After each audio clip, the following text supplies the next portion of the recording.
వాస్తవం ఏంటి అంటే మీకు పేపర్ క్లిప్పింగ్స్ సహా ఇస్తాను. ఉత్తమ్ కుమార్ రెడ్డి గారికి తెలంగాణ ఇరిగేషన్ డిపార్ట్మెంట్ ఇచ్చిన రిపోర్ట్ కూడా నేను మీకు ఇస్తాను. అన్నారం సుందిల్లా గ్రౌటింగ్ జూన్ 2024 అంటే మా ప్రభుత్వం దిగిపోయిన 6 నెలలకే గ్రౌటింగ్ అయిపోయింది. గ్రౌటింగ్ అయిపోయిన తర్వాత ఇవాళ అక్కడ పరిమిత స్థాయిలో నీళ్లు నింపవచ్చని నేను చెప్పట్లేదు. నిన్న మొన్న తెలంగాణ రిటైర్డ్ ఇంజనీర్స్ రాసిన లేఖలో వాళ్ళు చెప్పారు ఫుల్ కెపాసిటీ కాకపోయినా పరిమిత స్థాయిలో నీళ్లు నింపి లిఫ్ట్ చేసుకోవచ్చు. 3 పంపులు కనుక సైమల్టేనియస్ తో కన్నెపల్లి దగ్గర నీళ్లు నింపుకుంటూ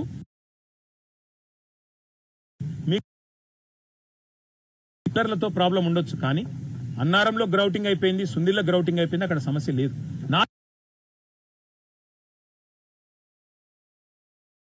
T4 గ్రౌటింగ్ అయిపోయింది అని చెప్పి ఉత్తమ్ కుమార్ రెడ్డి గారికి ఇంజనీరింగ్ విభాగం వెళ్లి రిపోర్ట్ ఇచ్చింది. కావాలంటే నేను కూడా ఇప్పుడు సోషల్ మీడియాలో పెడతా, మీరు చూసుకోవచ్చు నేను అబద్ధం చెప్పినట్టయితే.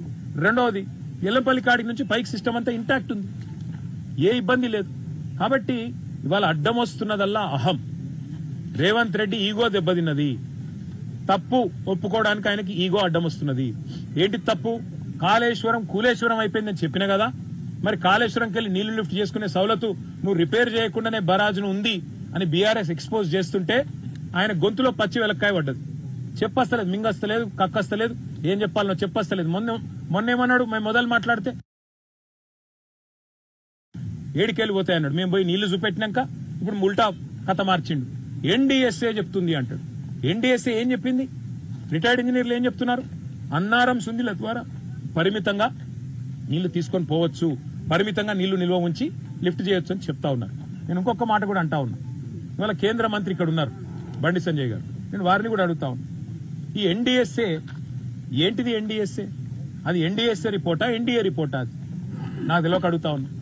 అరే మీరు మేడిగడ్డ ఏదో కుంగింది అని కాంగ్రెస్ వాళ్ళు అనగానే 2 రోజులనే రిపోర్ట్ ఇచ్చింది ఎన్డీఎస్ఏ. ఏది? అక్టోబర్ 2023లో వితిన్ 48 అవర్స్ రిపోర్ట్ ఇచ్చింది బ్రదర్. అసలు నీళ్లలో కాలు పెట్టలే, 1 మీటర్ పెట్టలే, కిందికి పోయి చూడలే, సాయిల్ టెస్టింగ్ చేయలే. వితిన్ 48 అవర్స్ హడావుడిగా కాంగ్రెస్ వాళ్ళు దున్నపో తినిందంటే బీజేపీ వాళ్ళు దుడ్డెని కట్టేయమన్నట్టు రిపోర్ట్ ఇచ్చింది. ఇచ్చినాక ఎన్డీఎస్ఏ రిపోర్ట్ ప్రాథమిక నివేదిక ఇచ్చినాక తదుపరి నివేదిక ఏమిస్తారు? ఆటోమేటిక్ గా మొదటి ఇచ్చిన నివేదికను కరాబరేట్ చేసుకుంటూ దాన్ని సమర్థించుకుంటూ అబద్దానికి మళ్ళీ 100 అబద్దాలు జోడించి ఇంకో అబద్ధ నివేదిక తయారు చేసి రాష్ట్ర ప్రభుత్వానికి ఇచ్చింది. ఆ రాష్ట్ర ప్రభుత్వం ఇలా ఆ శిఖండి లాంటి నివేదికను అడ్డం పెట్టుకుని, బీజేపీని అడ్డం పెట్టుకుని, బీజేపీ ఇచ్చిన నివేదికను అడ్డం పెట్టుకుని డ్రామా చేస్తున్నది.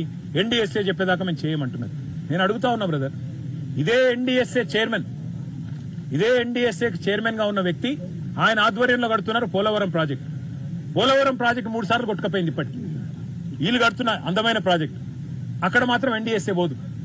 తెలంగాణలో రేవంత్ రెడ్డి ప్రభుత్వం వచ్చినాక ఎస్ఎల్బీసీ టన్నల్ కుప్పగూలింది, 8 మంది చచ్చిపోయిన వర్కర్లు, అక్కడికి ఎన్డీఎస్ఏ పోదు. సుంకిశాల రిటైనింగ్ వాల్ కూలిపోతుంది, 150 కోట్ల నష్టం వస్తుంది, అక్కడికి ఎన్డీఎస్ఏ పోదు.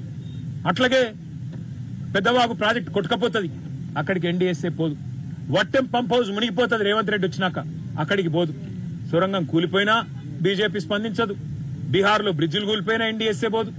గుజరాత్ లో డ్యాములు కొట్టుకపోయినా ఎన్డీఎస్ఏ పోదు. కానీ తెలంగాణలో కేసీఆర్ గారు కట్టిన కాళేశ్వరం ప్రాజెక్టు మీద మాత్రం కాంగ్రెస్ బీజేపీ ఇద్దరు అలైబలై చేసుకుని ఇవాళ ఎన్డీఎస్ఏ అనే ఒక శిఖండి సంస్థ రిపోర్టును అడ్డం పెట్టుకుని ఈ డ్రామాలు ఆడుతా ఉన్నారు. నేను మళ్ళీ చెప్తున్నా, ఎన్డీఎస్ఏ అంటే వేరు కాదు, అది ఎన్డీఏ రిపోర్టు. కాంగ్రెస్ బీజేపీ కుమ్మక్క ఇచ్చిన రిపోర్టు. 48 గంటల్లో ఆదరా బాదరాగా ఎలక్షన్ ఉంది కదా అని చెప్పి రాజకీయంగా మమ్మల్ని ఇబ్బంది పెట్టడానికి ఇచ్చిన రిపోర్టు మొదటి రిపోర్టు. దాన్ని కరాబరేట్ చేసుకుంటూ దాన్ని మళ్ళీ చెప్పి నిజం చెప్పించాలనే భ్రమలో రెండో రిపోర్ట్ ఇచ్చి అల్టిమేట్ గా ఇవాళ దాన్ని ఒక శిఖండి లాగా అడ్డం పెట్టుకుని రేవంత్ రెడ్డి రాజకీయం చేస్తారు. రిటైర్డ్ ఇంజనీర్లు కూడా నిన్న రాసిన లేఖలో ఒకవేళ జరగరాని జరిగితే భద్రాచలానికి ప్రమాదం కదా. రిటైర్డ్ డ్యామే లేదు అక్కడ. అన్నారం బ్యారేజ్ కి సంబంధించి అదే తమ్ముడు, అక్కడెక్కడ డ్యామే లేదు. ఫస్ట్ ఆఫ్ ఆల్ 3 బ్యారేజీలు ఉన్నాయి. ఆ బ్యారేజీలలో కూడా నేను చెప్పేది ఏంటంటే, నేనైనా మీరైనా ఎవరైనా చెప్పు, ఇవాళ అక్కడ ప్రవహిస్తున్నది 1,00,000 క్యూసెక్కులు. 1,00,000 క్యూసెక్కులు అంటే 9 టీఎంసీ. మీరు అన్నదే నిజం అనుకుందాం ఒక్క నిమిషం. ఇదే కన్నెపల్లి పంప్ హౌస్ దగ్గర క్యూసెక్కుల వరద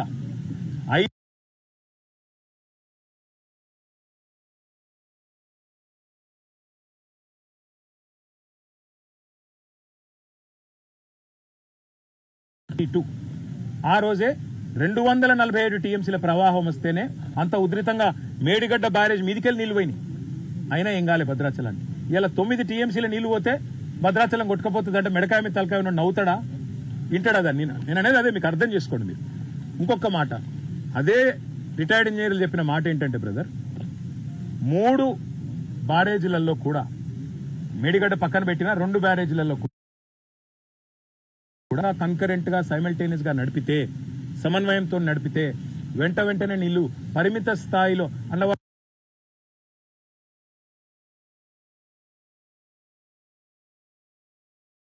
అంత డీటెయిల్ గా చెప్పినాక కూడా నేను వినా చూడా. నాకు రిటైర్డ్ ఇంజనీర్లు చెప్తే వాళ్ళని జైల్లో పెడతా, నాకు ఎల్నీనో వస్తుందని వాతావరణ శాస్త్రవేత్తలు చెప్తే వాళ్ళకు బెల్ట్ ట్రీట్మెంట్ ఇస్తా, బీఆర్ఎస్ వాళ్ళు చెప్తే వాళ్ళ రక్తం చూస్తా, బీజేపీ ఎంపీ ఈటెల రాజేందర్ చెప్తే ఆయన బీఆర్ఎస్ తో కుమ్మక్కయిందంట. ఎవరిపినా అయినా నేను పట్టిన కుందేలకు 3 ఎకరాలంటే ఏం చెప్పాలి మరి ఆయనకు? సార్ మీరు చెప్పింది కరెక్టే. మినిమం ఫ్లో లెవెల్ MFL అనేది పెరిగింది అని చెప్పేసి ఆ పరీక్షలకు నేతృత్వం వహిస్తున్న పరీక్షిత్ మెహ్రా అన్నట్టు ఆయన చెప్పింది, కల్లాల్ పరీక్షిత్ మెహ్రా. ఇప్పటిదాకా వీళ్ళందరూ చెప్పింది తప్ప ఆయన మేరానో లేకపోతే రేవంత్ రెడ్డి చెప్పింది కరెక్టా? రిపేర్లు జరుగుతున్నాయి, నవంబర్ వరకు అందుబాటులోకి వస్తుందని అన్నారు. ఈరోజు ఉత్తమ్ కుమార్ రెడ్డి కూడా మేము బ్యారేజీల నుంచి నీళ్లు ఇవ్వము అనట్లేదు, ఇస్తాము బీఆర్ఎస్ రాజకీయం చెప్తుంది అంటున్నారు. సరే, ఇప్పుడు ఉత్తమ్ కుమార్ రెడ్డి ఏం చెప్తాడు, రేవంత్ రెడ్డి ఏం చెప్తాడు అన్న దానికంటే పంటలు కాపాడతారా రైతులే లేదా, మీకు చిత్తశుద్ధి ఉందా లేదా? సింపుల్, ఆడ నీళ్లు పోతున్నాయి, లిఫ్ట్ చేయొచ్చని అందరు చెప్తాను, ఇస్తావా ఇవ్వగా చెప్పు. నీకు రైతుల పట్ల నీ కమిట్మెంట్ ఏందో రాష్ట్రానికి ఆల్రెడీ తెలిసిపోయింది. 6 సార్లు రైతు బంద్ వేయాలి రేవంత్ రెడ్డి ఇప్పటికి వచ్చినాక, 4 సార్లు ఎగ్గొట్టిండు. మొదటిసారి అప్పుడు కేసీఆర్ గారు కూడబెట్టి పెడితే దాన్ని ఆపిండు, ఎలక్షన్ కమిషన్ ఉత్తరం రాసి ఎలక్షన్ అయిపోయినాక అదే ఇచ్చిండు. నిన్న ఒక్కసారి ఏదో ఇచ్చినట్టున్నాడు తప్ప ఇప్పటి వరకు 4 సార్లు రైతు బంద్ ఎగ్గొట్టిండు. ఇక రైతుల మీద ఆయనకి ఏం ప్రేమ ఉందో అందరికీ ఎరక. ఇవాళ నేను సిరిసిల్లలో తిరుగుతుంటే రైతులు వచ్చి చెప్తున్నారు, అన్న మోటార్లు కాలిపోతున్నాయి, మాకు ఇదివరకు ఎన్నడూ లేని పరిస్థితి మళ్ళీ వచ్చింది, చెరువులు ఎండిపోయినాయి అంటే. ఇవాళ పరిస్థితి ఏంది బ్రదర్ అంటే, వాస్తవం మాట్లాడాలంటే రాష్ట్ర రైతాంగం మొత్తం ఇవాళ ఒక నిరాశాజనకమైన వాతావరణంలో ఉంది. మా భయం మళ్ళీ ఎక్కడ తగ్గిపోయిన ఆత్మహత్యలు మళ్ళీ ఎక్కడ పెడతాయని మా భయం. ఒకనాడు మహారాష్ట్ర తర్వాత highest number of suicides, farmer suicides తెలంగాణలో ఉండే. మా ప్రభుత్వంలో lowest number of suicides in the country Telangana. ఇలా మళ్ళీ ఎక్కడ అదే దరిద్రం మళ్ళీ వస్తుందో అని మా భయం. రాజకీయాలు 6 నెలల ముందు మాట్లాడదాం, ప్రజలు ఎవరు కోట్లేస్తే వాళ్ళు గెలుస్తారు. ఇవాళ మేము మాట్లాడుతున్నది ఒక సిస్టమ్, ఒక ప్రాజెక్ట్. ఏదైతే మనం ప్రపంచంలోనే అతిపెద్ద లిఫ్ట్ ఇరిగేషన్ ప్రాజెక్ట్ బీఆర్ఎస్ ప్రభుత్వం 4 ఏళ్ల కట్టిందో. అయ్యా ఇప్పుడు భాస్కర్ గారు ఒక మాట చెప్పినావు, నువ్వు ఇల్లు కట్టుకున్నావు, ఇల్లు కట్టుకుంటే ఎక్కడో చిన్న కురుస్తాను, ఇల్లు చదువుకుంటావా లేదా మొత్తం కూలగొడతావా? కామన్ సెన్స్ కదా. ఇల్లు కట్టినావు, మంచి మేస్త్రిని పెట్టినావు, ఉరుస్తుంది, తర్వాత అయినా సరే ఉరిసింది, ఏం చేస్తావు? ఇల్లు కూడా కొడతావా మొత్తం? బుద్ధున్నోడైతే అలా పోయి ఒక అర్రలో ఉండి ఇంకో అర్ర మంచిగా చదువుకొని సామాన్లు అన్న షిఫ్ట్ చేసుకొని చదువుకుంటారు. ఈయన ఏం చేస్తాడు? మొత్తం ఇల్లు కూడా కొట్టే చక్కర్లు ఉన్నాడు. నేను రైతులకు అదే చెప్తున్నాను. చిన్న పర్రె వచ్చింది ఒక దగ్గర, దాని అవసరమే లేకుండా, బ్యారేజ్ అవసరమే లేకుండా నీళ్లు లిఫ్ట్ చేయొచ్చు అని చెప్తుంటే కాదు, కూడదు, నేను నా ఒక్కనికే తెలియంది, ఎవరికేం తెలియదు. ఇక ఆయనకు ఆ షాబాద్ సైకోకి ఏం తేడా ఉంది? మరి ఇద్దరు ఒకటే కదా.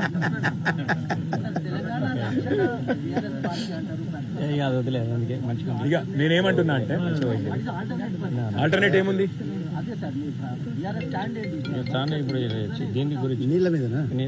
మా నాయకుడు కేసీఆర్ గారు ఏమన్నారంటే, మీరు ప్రతిపక్షంలో ఉన్నారు, తొందరపడకండి, అల్టిమేట్ గా రైతుల ప్రయోజనాలు ముఖ్యము కాబట్టి మీరు జాగ్రత్తగా మనం ఆలోచించి పార్టీగా ఒక నిర్ణయం తీసుకుందాం, తొందరపడి మీరేం హడావుడిగా చేయకండి, ఎందుకంటే ఇది రాజకీయ రభస కాదు, రైతులకు వాళ్ళ గోస చూసి ప్రభుత్వం స్పందించాలి, కాబట్టి ప్రభుత్వం మీద ఒత్తిడి పెంచండి, అవసరమైతే ప్రతిరోజు పత్రికల ద్వారా రైతులను జాగృతం చేయండి అని చెప్పారు. ఆ పని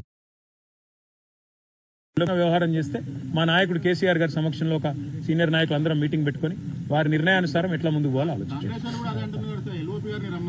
ఎక్కడికి ఇప్పుడు చెప్తారు. మమ్మల్ని అందరినీ తయారు చేసింది కేసీఆర్ కదా. ఇప్పుడు మేము మాట్లాడుతున్న ప్రతి మాట కేసీఆర్ గారి మాటనే కదా. మేము ఆయన చెప్పండి, ఆయన పర్మిషన్ లేని ఏది పడుతుంది మాట్లాడతామా? మా పార్టీ తరఫున, పార్టీ వర్కింగ్ ప్రెసిడెంట్ గా, ఈ ప్రాంత ఎమ్మెల్యేగా నేను మాట్లాడుతూ ఉన్నా. ఎస్, కేసీఆర్ గారి ఆదేశంతోనే మాట్లాడుతున్నా. కేసీఆర్ గారు మాట్లాడితే మా అందరికంటే 1000 రెట్లు అద్భుతంగా మాట్లాడతారు. అది కావాలని వాళ్ళు కోరుకుంటారేమో నాకు తెలియదు. కేసీఆర్ గారు వచ్చి మాట్లాడితే మాత్రం ఇలా కాంగ్రెస్ వాళ్ళు కోరుకుంటారు కదా, కేసీఆర్ గారు వచ్చి వీళ్ళ మోసం కింద ప్రజల భాషలో చెప్తే ఉరికిచ్చి కొడతారు, బట్టలు కూడా తీసి కొడతారు. వాళ్ళకే డేంజర్, మాకేం లేదు. అర్థమైంది కదా? థ్యాంక్ యూ అన్నా. వినబడతలేదు. దానిలో డౌట్ ఏముంది బ్రదర్? అది క్లియర్ కదా. ఇప్పుడు గోదావరిలో వరద లేదు అని ముఖ్యమంత్రి అంటున్నారు. మరి గోదావరిలో వరద లేకపోతే ఆంధ్రప్రదేశ్ లో లిఫ్టింగ్ ఎట్లా నడుస్తుంది పట్టిసీమ అంటే? మరి గురువు గారికి గురుదక్షిణ కింద ఈ నీళ్ళని నిడిచిపెడితే కిందికెళ్ళి ఎత్తిపోసుకుందామని చూస్తున్నాము. గంతే, ఇక డౌట్ ఏం లేదన్న.